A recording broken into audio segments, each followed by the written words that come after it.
భారతదేశంలో ఇప్పుడు ఒక సంక్లిష్టమైనటువంటి పరిస్థితి.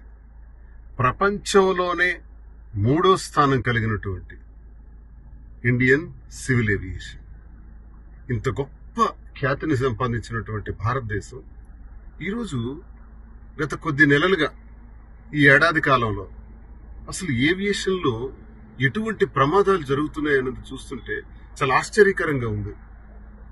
ఇదంతా ఒకసారి బాగా గమనిస్తే, డీప్ గా ఒకసారి ఈ వ్యవహారాల్లోకి వెళ్తే ఎంతో కొంత ప్రభుత్వ నిర్లక్ష్యమే కనబడుతుంది. ముఖ్యంగా ఆ మంత్రిత్వ శాఖను నిర్వహిస్తున్నటువంటి పౌర విమానయాన శాఖ మరి మంత్రిగా ఉన్నటువంటి మరి కింజరాపు రామ్మోహన్ నాయుడు తాలూకా చేతగానితనం, తెలివి తక్కువతనం, దాని మీద బాధ్యత లేకపోవటం, మంత్రిత్వ శాఖ పట్ల పూర్తి బాధ్యతతో పట్టుదలతో నిర్వహించలేకపోవటం వల్ల ఈ ప్రమాదాలు జరుగుతున్నాయన్నది కూడా కొన్ని ఆధారాల పరంగా తెలుస్తుంది. ఈరోజు గడిచిన కాలంలో మనం చూసాం, భారతదేశంలో ఒక ఇండియన్ ఎయిర్లైన్స్ కు సంబంధించినటువంటి అహ్మదాబాద్ నుంచి వెళ్తున్నటువంటి ఫ్లైట్ యాక్సిడెంట్ లో ఒక్కడే మిగిలేరు, మిగతా వాళ్ళందరూ కూడా మరణించారు. చాలా దురదృష్టకరమైనటువంటి సంఘటన. నాకు తెలిసి భారతదేశ చరిత్రలో ఇంత ప్రమాదం ఎప్పుడు కూడా జరగలేదు. ఇకపోతే ఇండియాలో కూడా ప్రైవేట్ కంపెనీల ద్వారా అవి డామినేట్ చేస్తున్నాయి, మొనోపొలీ చేస్తున్నాయి. ఈ ఇండిగో ఫ్లైట్స్, ఇండియన్ ఎయిర్లైన్స్, ఈ రెండు మాత్రమే మన దేశంలో 91% ఈరోజు ప్రాధాన్యతతో ఉన్నాయి. 91%తో నడుస్తున్నటువంటి ఈ ఫ్లైట్స్ ఇలాంటి క్లిష్టమైనటువంటి పరిస్థితులు క్రియేట్ అవ్వటానికి ఒక కారణంగా కూడా చెప్పుకోవచ్చు. ఇందులో ఎక్కువ శాతం ఫ్లైట్స్, ఇంచుమించు 2200 పైచిలకు ఫ్లైట్స్ నడిపిస్తున్నటువంటి కంపెనీ ఇండిగో కంపెనీ. ఈరోజు ఇండిగో కంపెనీకి మరి పౌర విమానయాన శాఖకు చెందినటువంటి సివిల్ ఏవియేషన్ డిపార్ట్మెంట్ కి సంబంధించినటువంటి DGCA అంటే డైరెక్టర్ జనరల్ సివిల్ ఏవియేషన్, వీళ్ళు కొన్ని నిర్ణయాలు చేశారు. ఇటీవల భారతదేశంలో జరుగుతున్నటువంటి విమాన ప్రమాదాలు కానీ, టేకింగ్ టైంలో కానీ, ల్యాండింగ్ టైంలో కానీ జరుగుతున్నటువంటి పలు ప్రమాదాల దృష్ట్యా కొన్ని రూల్స్ రెడీ చేశారు. అందులో ముఖ్యంగా ఏంటంటే పైలట్ ఆఫీసర్స్ అండ్ క్రూ, వాళ్ళకి పని ఒత్తిడి ఎక్కువ అవుతుంది. వారంలో 36 గంటలు మాత్రమే రెస్ట్ ఉంది. మరి అలా కాదు, 48 గంటలు రెస్ట్ లో ఉండాలి. ఒక రాత్రిలోనే 5 నుంచి 6 ల్యాండింగ్స్ చేస్తున్నారు.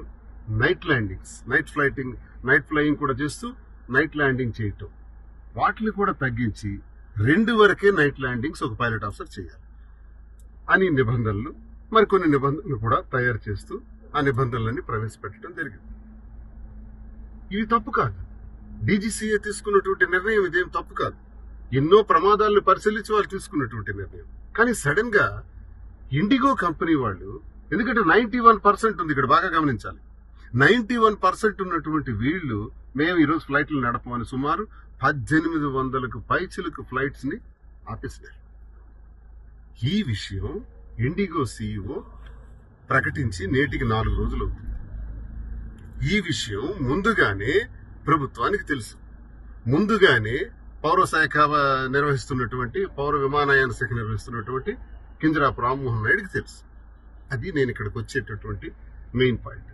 మరి రామ్మోహన్ నాయుడుకి ఈ విషయం తెలిసేటప్పుడు ఫ్లైట్స్ నిలుపుదల చేస్తున్నాము, లేకపోతే టెక్నికల్ ప్రాబ్లం కానీ, లేకపోతే కొత్తగా ఫ్రేమ్ చేస్తున్నటువంటి రూల్స్ పట్ల కానీ, ఈ కొత్తగా ఫ్రేమ్ చేస్తున్నటువంటి రూల్స్ వల్ల మరికొంత శాతం, మరో 25% పైలట్ ఆఫీసర్స్ కొత్త వాళ్ళు కావాలి, ఇంకా క్రూ కూడా కొత్త వాళ్ళు కావాలి. ఇది అదనపు భారం అవుతుందన్నటువంటి భయంతో ఇండిగో గాని, మరి ఇండియన్ ఎయిర్లైన్స్ వాళ్ళు గాని ఈ నిర్ణయం తీసుకునే దానిలో భాగంగా మెయిన్ ఇండిగో ఈ ఫ్లైట్స్ ని నిలుపుదల చేయాలని నిర్ణయించింది. అంటే అర్థం ఏంటి? ఎకనామిక్ బ్లాక్ మెయిల్, ఆర్థిక పరమైనటువంటి బ్లాక్ మెయిల్ ని ఈరోజు ఇండిగో ఫ్లైట్, ఒక ప్రైవేట్ వ్యక్తి ప్రభుత్వాన్ని శాసిస్తున్నాడు. అంటే ఇక్కడ మంత్రిత్వ శాఖ విమానాలు నడిపిస్తుందా, లేక విమానాలు నడిపిస్తున్నటువంటి ప్రైవేటు వ్యక్తి మంత్రిత్వ శాఖను నడిపిస్తున్నాడా? అసలు ఏం జరుగుతుంది? 91% ఫ్లైట్స్ వాళ్ళకు ఉండడం వల్లే కదా ఈ ప్రమాదం జరిగింది. ఒక్క డెసిషన్ తో 1800 ఫ్లైట్లు ఆగిపోతే ఈ విషయం టిక్కెట్లు తీసుకుని చాలా మంది ప్రయాణికులు దేశంలో డొమెస్టిక్ ప్రయాణాలు చేసేవారు, ఇంటర్నేషనల్ ప్రయాణాలు చేసేవాళ్ళు ప్రిపేర్ అయిపోయి ఒక్కొక్కరి సమస్య ఒక్కో రకం, ఎన్ని లక్షల సమస్యలు వింటాం. లక్షలాది మంది ప్రయాణికులు ఎయిర్పోర్ట్లలో పడిగాపులు కాస్తున్నారు. వాళ్ళ గమ్యాలకు వాళ్ళు చేరటానికి మరో ఫ్లైట్ పట్టుకుందామంటే, ఒకవేళ ఇంకో ఫ్లైట్ లో వెళ్ళాలంటే ఇండియన్ ఎయిర్లైన్స్ లో ముంబై నుంచి ఢిల్లీకి 85,000, హైదరాబాద్ నుంచి చెన్నైకి 60,000. పోనీ 2 రోజులు ఆగి వెళదాం అనుకుని ఎయిర్పోర్ట్ బయటకు వచ్చి ఆ పక్కన ఉన్నటువంటి ఏదైనా హోటల్లో ఉందామంటే 3 స్టార్ హోటల్లో 40,000 రూపాయల బిల్లు. ఏంటి దౌర్జన్యం, ఏంటి రౌడీజం, ఏంటి ఘోరం, ఇవన్నీ తెలీదా? మరి విమానయాన శాఖ మంత్రికి ఇవన్నీ తెలీదా? ఇలాంటి ప్రమాదాలు వస్తాయి.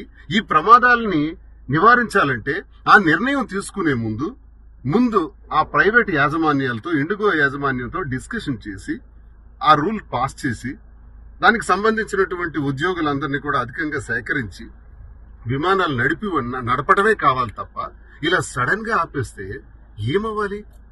ఎలా గమ్యాలకు పోవాలి? ఈరోజు నేను ఎక్కడో విన్నాను, ఒక తండ్రి తన కూతురు ఆ మెన్సెస్ అయ్యారని ఎవరైనా ప్యాడ్ ఇవ్వండి అని ప్రాధేయపడుతున్నాడంట. ఎంత ఘోరమైన విషయం అంటే, ఇది నేను ఉదాహరణకు చెప్తున్నా. ఇలాంటి కథలు కొన్ని లక్షల కథలు ఉన్నాయి ఎయిర్పోర్ట్స్ లో, భారతదేశం ఎయిర్పోర్ట్స్ లో మొత్తం ఇదే కథలు ఉన్నాయి. వీటన్నిటికీ కారకుడు ఈ దౌర్భాగ్యమైనటువంటి ఈ మంత్రి నిర్వహించలేకపోయినటువంటి పరిస్థితులు. ఈ రోజు అమిత్ షా గారు కూడా వార్నింగ్ ఇచ్చారట, ఏం జరుగుతుందని, ఏం చేస్తున్నారని. ఈరోజు మరి గోస్వామి గారు ఒక మీడియాలో అతను మాట్లాడుతూ వారు కూడా చెప్తున్నారు, మినిస్టర్ ఏం వార్ రూమ్ లో లేడు, ఇంట్లో కూర్చొని నెట్ఫ్లిక్స్ చూస్తున్నాడు అని. హాయిగా చిల్ అవుతున్నాడు, నెట్ఫ్లిక్స్ చూస్తున్నాడు. మీకు ఎవరు చెప్పాడు వార్ రూమ్ లో ఉన్నాడు మంత్రి అని? రామ్మోహన్ నాయుడు వార్ రూమ్ లో ఉన్నాడని మీకు ఎవరు చెప్పారని గోస్వామి అంటున్నారు. అంటే టాప్ ఇండియన్ ఒక పెద్ద జర్నలిస్ట్, ఆయన చేస్తున్నటువంటి కామెంట్స్. ఇప్పుడు ఈ నీరజ్ చక్రవర్తి పిడేలు వాయించుకున్నప్పుడు, దేశం మండి కాలిపోతున్నప్పుడు పిడేలు వాయించారట. అలా ఉంది. లక్షలాది మంది ప్రజలు ఎయిర్పోర్ట్స్ లో నరకం అనిపిస్తుంటే 1800 ఫ్లైట్స్ ఆగిపోతే సంబంధిత మంత్రి మాత్రం నెట్ఫ్లిక్స్ చూస్తున్నాడంట. శ్రీకాకుళం జిల్లా పరువు తీసినటువంటి మంత్రి. శ్రీకాకుళంలో నేను ఎప్పుడు చెప్తుంటాను, ఏ రోజు కూడా శ్రీకాకుళం ప్రజలకి ఒక గ్రామం వెళ్ళినటువంటి చరిత్ర లేదు, అతనికి ఒక ప్రజల్ని కలుసుకున్నటువంటి చరిత్ర లేదు. ఈ రోజు అదృష్టవశాత్తు కూటమిలో మరి తెలుగుదేశం పార్టీ నుంచి ఆ మంత్రిత్వ శాఖల బాధ్యతలు నిర్వహిస్తున్నటువంటి ఈ రామ్మోహన్ నాయుడు దేశ అప్రతిష్టకు, ప్రపంచ దేశాల ముందు దేశ అప్రతిష్టకు కారణమైనాడు. శ్రీకాకుళం జిల్లా, ఉత్తరాంధ్ర, ఆంధ్రప్రదేశ్ పరువు ఈ రోజు తీసిపడి బజారుకీడు చేసినాడు. ఇంత దౌర్భాగ్యమైన పరిస్థితులు చాలా దురదృష్టకరం. నేను ఒకటే కోరుతున్నాను, వెంటనే ప్రభుత్వం స్పందించి ఆ ఎయిర్పోర్ట్ లో ఉండేటటువంటి ప్రయాణికులందరికీ వెంటనే గమ్యాలకు చేర్పించండి. విపరీతమైనటువంటి ఫ్లైట్ ఛార్జెస్ గాని, లాడ్జెస్ విపరీతంగా దందా చేస్తున్నారు, రౌడీజం చేస్తున్నారు. ఇప్పుడు నడుస్తున్నటువంటి ఫ్లైట్స్ కూడా అంతంత టికెట్స్ వాళ్ళు తీసుకోవచ్చా? అంత పెద్ద ఫెయిర్స్ పెట్టి వాళ్ళకి ఇబ్బంది పెట్టొచ్చా? ప్రజలందరికీ భోజనాలు లేక ఎయిర్పోర్ట్ లో అలో లక్షణాన్ని ఇబ్బంది పడుతున్నటువంటి వాళ్ళకి సూట్ కేసులు చూస్తే వేలాది సూట్ కేసులు, లక్షల సూట్ కేసులు ఉన్నాయి ఎక్కడ చూస్తున్నా కూడా. వాళ్ళందరికీ తగినటువంటి చర్యలు తీసుకునే దానిలో ప్రభుత్వం చాలా వెనుకబడింది. ఎవరు పట్టించుకునే నాదుడు లేడు. ఈ రోజు వరకు మినిస్టర్ వెళ్లి ఒక్క ఎయిర్పోర్ట్ కూడా సందర్శించలేదు, ఒక్క ప్రయాణికుడిని కూడా కలుసుకోలేదు. ఎవరు కూడా మేము ఉన్నాం, ధైర్యంగా ఉండండి, మీ గమ్యాలకు మేము చేర్పిస్తామని చెప్పేవాడే ఈ దేశంలో కరువైపోయినాడు.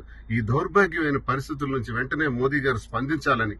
ఇది రామ్మోహన్ నాయుడు వల్ల జరిగే పని కాదు. నేను చంద్రబాబు నాయుడు గారికి చెప్పాను, ఒక ఇంటిలో నేను ఎన్నోసార్లు డిమాండ్ చేశాను మీడియా ద్వారా, మా జిల్లాలో ఇంకెవ్వడూ లేనట్టు అచ్చెన్నాయుడికి రాష్ట్ర శాఖ మంత్రి, అలాగే రామ్మోహన్ నాయుడికి కేంద్ర మంత్రి, ఈ రెండు ఒకింటిలో ఇవ్వటం వల్లే వాళ్ళకి అహంకారం పెరిగింది, పని మీద దృష్టి తగ్గింది, వాళ్ళకి బాధ్యత రాహిత్యంగా ఉన్నారు.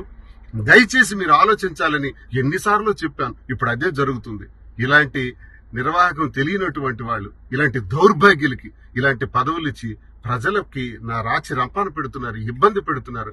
దయచేసి మోదీ గారు వెంటనే స్పందించి ఈ సమస్యను పరిష్కరించే విధంగా మరి చూడాలని, ప్రజలందరికీ మేలు చేయాలని, ఆ టికెట్స్ ఏవైతే హై రేంజ్ లో కలెక్ట్ చేస్తున్నారో వాటిపైన కూడా ప్రత్యేకమైన దృష్టి సారించాలని నేను వింటున్నాను ఫిబ్రవరి వరకు కూడా ఇది రికవరీ కాదని.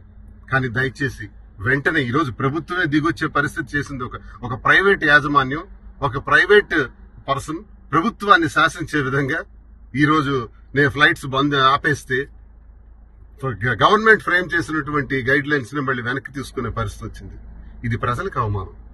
ఈ భారతదేశం 150 కోట్ల మంది భారతీయులకి ఇది అవమానకరం. దయచేసి మోదీ గారు స్పందించి వెంటనే ఇవన్నీ సెటిల్ చేయాలని, దీనిపైన చర్యలన్నీ తీసుకోవాలని నేను కేంద్ర ప్రభుత్వానికి కోరుకుంటున్నాను. నమస్కారం. Local to global news at your finger tips.